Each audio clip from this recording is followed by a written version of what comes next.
রানী home ডেলিভারিতে আজকে ফাটাফাটি কি দারুণ লাগছে, মনে হচ্ছে বৃন্দাবনের ধাম।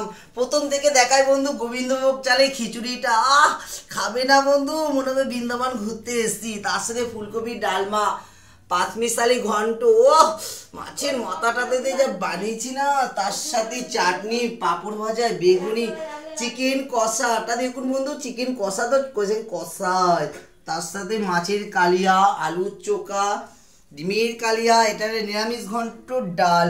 বলতে বলতে বন্ধু মুখ ব্যথা হয়েছে। আর একটা ভালো কথা বন্ধু, আজকে রাত্রি 8:30 9:30 10টার মধ্যে একটা খুব ভালো জিনিস আয়োজন করেছি। সব বন্ধুদেরকে বুক বুক বুক বুক ভালোবাসা রইলো। বিশাল এনজয় করবো। আমি একটা দারুণ জিনিস সবার সামনে তুলে আসবো আজকে। সবাই তোমরা কিন্তু ফলো থেকো বন্ধু। টাটা বাই বাই, সবাই ভালো থাকো। খাবে তো বন্ধু, তোমরাও চলে আসবো। কি রান্নার আয়োজন বন্ধু দেখেছেন? এরকম রানী হোম ডেলিভারি কত রকম, কি সুন্দর লাগছে দেখেন, মনে হচ্ছে বাগান, সূর্যমুখী বাগান জানি লাগছে। টাটা বাই বাই, সবাই ভালো থাকো বন্ধু। এখন আমি খাবার দিতে বেরিয়ে যাবো।